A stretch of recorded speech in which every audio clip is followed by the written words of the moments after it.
ओम शांति। 5 अगस्त 2025 बाबा के महावाक्य। मीठे बच्चे, बाप आए हैं इस वैशाल्य को शिवालय बनाने। तुम्हारा कर्तव्य है वैश्याओं को भी ईश्वरीय संदेश दे उनका भी कल्याण करना। प्रश्न: कौन से बच्चे अपना बहुत बड़ा नुकसान करते हैं? उत्तर: जो किसी भी कारण से मुरली पढ़ाई मिस करते हैं वह अपना बहुत बड़ा नुकसान करते हैं। कई बच्चे तो आपस में रूठ जाने के कारण क्लास में ही नहीं आते। कोई न कोई बहाना बनाकर घर में ही सो जाते हैं। इससे वे अपना ही नुकसान करते हैं, क्योंकि बाबा तो रोज कोई न कोई नई युक्तियां बताते रहते हैं। सुनेंगे ही नहीं तो अमल में कैसे लाएंगे?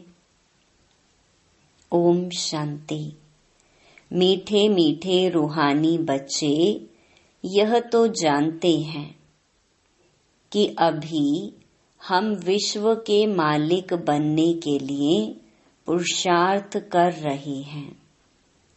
भल माया भी भुला देती है, कोई कोई को तो सारा दिन भुला देती है।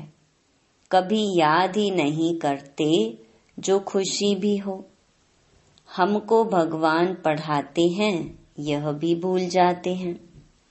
भूल जाने के कारण फिर कोई सर्विस नहीं कर सकते। रात को बाबा ने समझाया, अधम ते अधम जो वैश्याएं हैं उनकी सर्विस करनी चाहिए। वैश्याओं के लिए तुम ऐलान करो कि तुम बाप के इस ज्ञान को धारण करने से स्वर्ग के विश्व की महारानी बन सकती हो। साहूकार लोग नहीं बन सकते। जो जानते हैं, पढ़े लिखे हैं, वह प्रबंध करेंगे। उन्हों को ज्ञान देने का तो बेचारी बहुत खुश होंगी, क्योंकि वह भी अबलाएं हैं। उनको तुम समझा सकते हो। युक्तियां तो बहुत ही बाप समझाते रहते हैं। बोलो, तुम ही ऊंच ते ऊंच, नीच ते नीच बनी हो। तुम्हारे नाम से ही भारत वैशाल्य बना है। फिर तुम शिवालय में जा सकती हो। यह पुरुषार्थ करने से तुम अभी पैसे के लिए कितना गंदा काम करती हो, अब यह छोड़ो। ऐसा समझाने से वह बहुत खुश होंगी। तुमको कोई रोक नहीं सकते। यह तो अच्छी बात है ना। गरीबों का है ही भगवान। पैसे के कारण बहुत गंदा काम करती हैं। उन्हों का जैसे धंधा चलता है। अभी बच्चे कहते हैं हम युक्तियां निकालेंगे सर्विस वृद्धि को कैसे पाए। कोई बच्चे कोई न कोई बात में रूठ भी पड़ते हैं, पढ़ाई भी छोड़ देते हैं। यह नहीं समझते कि हम नहीं पढ़ेंगे तो अपना ही नुकसान करेंगे। रूठ कर बैठ जाते हैं। फलानी ने यह कहा, ऐसे कहा, इसीलिए आते नहीं। हफ्ते में एक बार मुश्किल आते हैं। बाबा तो मुरलियों में कभी क्या राय देते रहते हैं। मुरली सुनना तो चाहिए ना। क्लास में जब आएंगे तो सुनेंगे।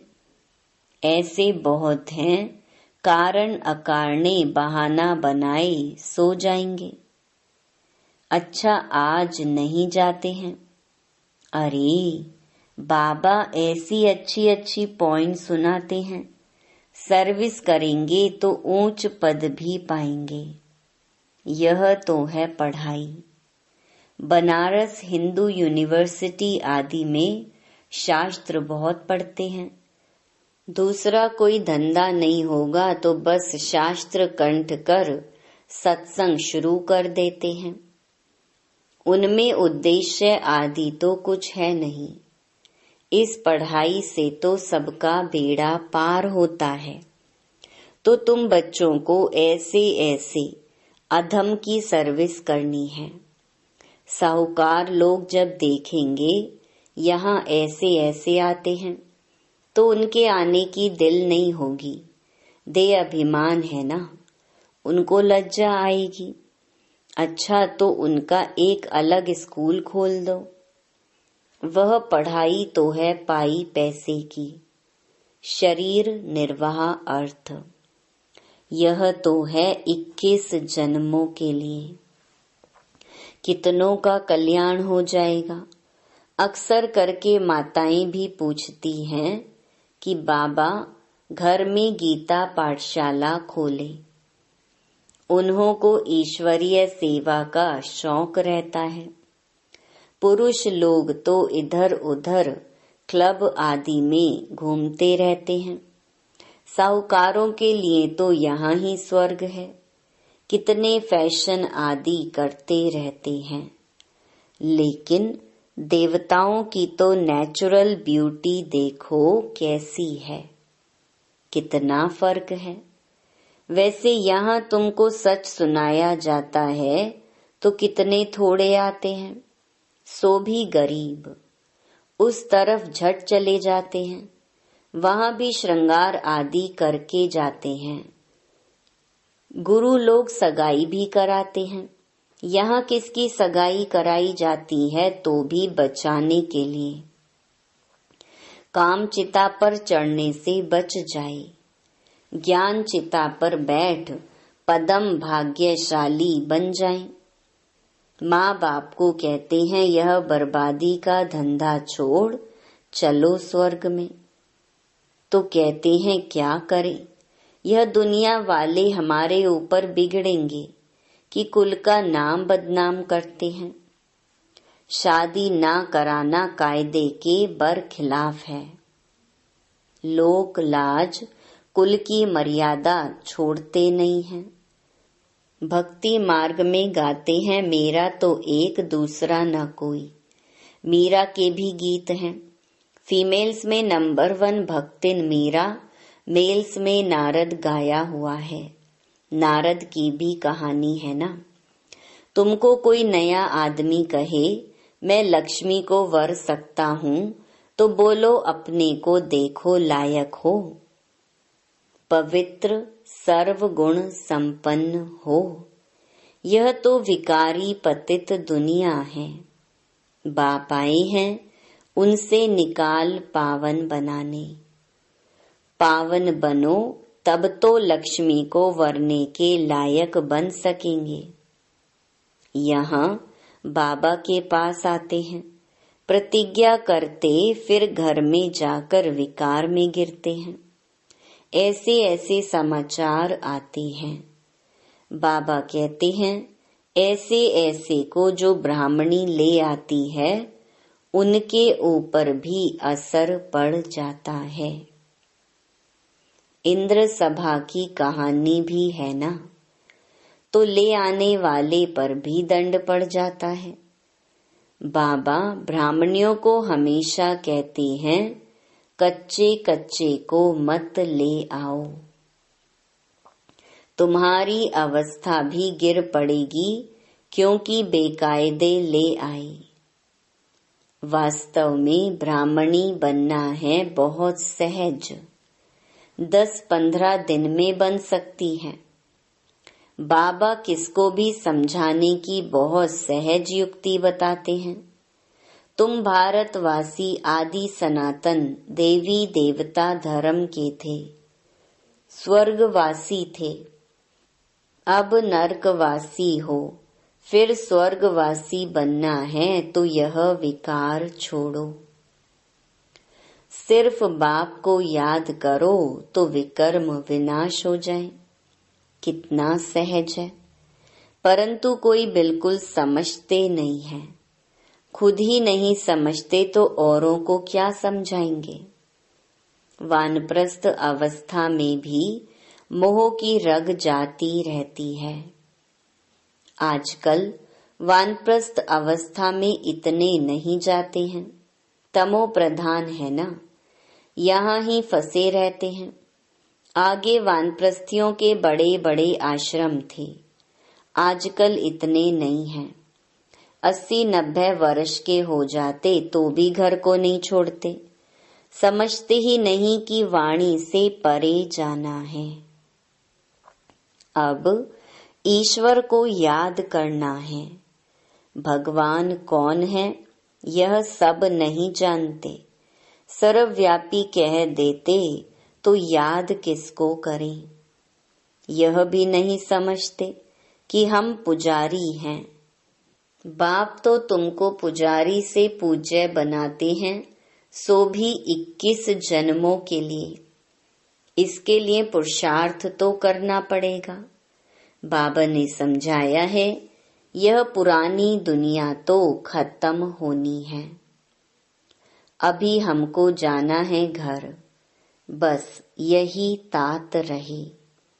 वहाँ क्रिमिनल बात होती ही नहीं। बाप आकर उस पवित्र दुनिया के लिए तैयारी कराते हैं। सर्विसेबल लाडले बच्चों को तो नैनों पर बिठाकर ले जाते हैं। तो अधमों का उद्धार करने के लिए बहादुरी चाहिए। उस गवर्नमेंट में तो बड़े बड़े झुंड होते हैं, टिप टॉप हो जाते हैं पढ़े लिखे। यहाँ तो कई गरीब साधारण हैं, उनको बाप बैठ इतना ऊंच उठाते हैं। चलन भी बड़ी रॉयल चाहिए। भगवान पढ़ाते हैं, उस पढ़ाई में कोई बड़ा इम्तिहान पास करते हैं तो कितना टिप टॉप हो जाते हैं। यहाँ तो बाप गरीब निवाज है, गरीब ही कुछ ना कुछ भेज देते हैं। 1-2 रुपए का भी मनी ऑर्डर भेज देते हैं। बाप कहते हैं, तुम तो महान भाग्यशाली हो, रिटर्न में बहुत मिल जाता है। यह भी कोई नई बात नहीं, साक्षी हो ड्रामा देखते हैं।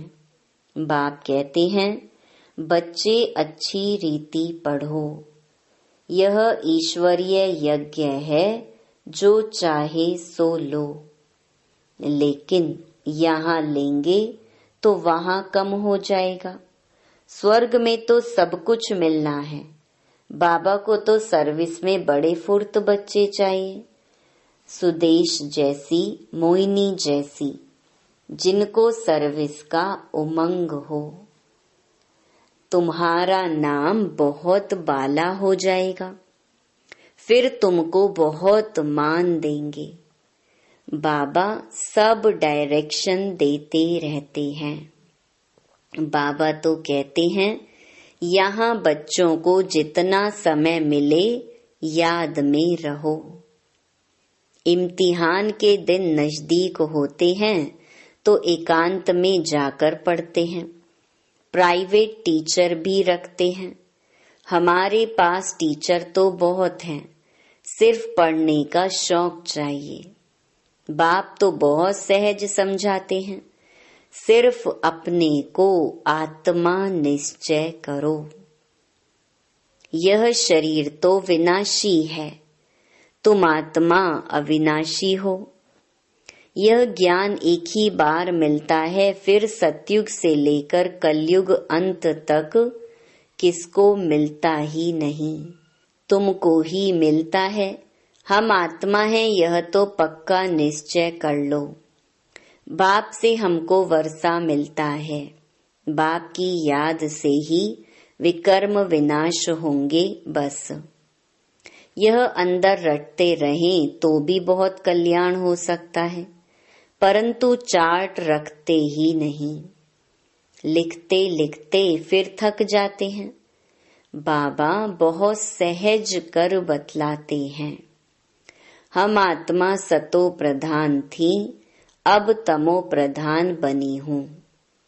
अब बाप कहते हैं मुझे याद करो तो सतो प्रधान बन जाएंगे। कितना सहज है, फिर भी भूल जाते हैं।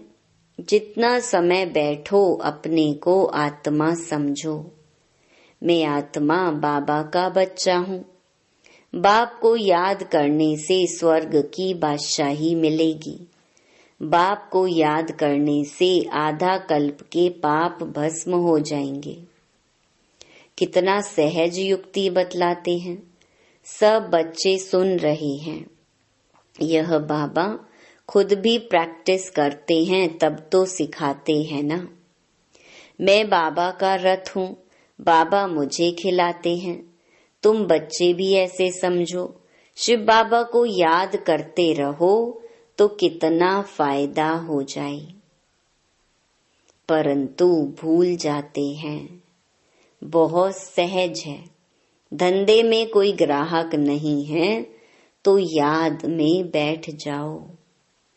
मैं आत्मा हूँ, बाबा को याद करना है। बीमारी में भी याद कर सकते हो।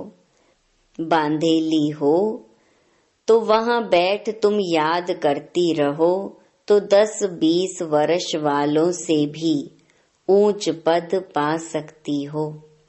अच्छा, मीठे मीठे सिकिलधे बच्चों प्रति माता पिता बाप दादा का याद प्यार और गुड मॉर्निंग।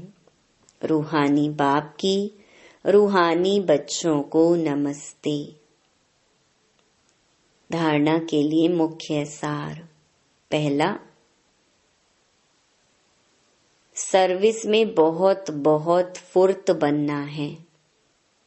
जितना समय मिले एकांत में बैठ बाप को याद करना है। पढ़ाई का शौक रखना है, पढ़ाई से रूठना नहीं है। दूसरा, अपनी चलन बहुत बहुत रॉयल रखनी है। बस अब घर जाना है, पुरानी दुनिया खत्म होनी है, इसीलिए मोह की रगें तोड़ देनी है। वानप्रस्थ वाणी से परे अवस्था में रहने का अभ्यास करना है। अधमों का भी उद्धार करने की सेवा करनी है। वरदान, श्रेष्ठ वृत्ति द्वारा वृत्तियों का परिवर्तन करने वाले सदा सिद्धि स्वरूप भव।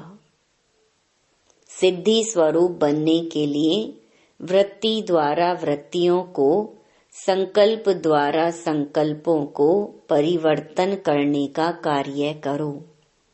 इसकी रिसर्च करो। जब इस सेवा में बिजी हो जाएंगे तो यह सूक्ष्म सेवा स्वतः कई कमजोरियों से पार कर देगी। अभी इसका प्लान बनाओ तो जिज्ञासु भी ज्यादा बढ़ेंगे, मदोगरी भी बहुत बढ़ेगी, मकान भी मिल जाएंगे, सब सिद्धियां सहज हो जाएंगी। यह विधि सिद्धि स्वरूप बना देगी।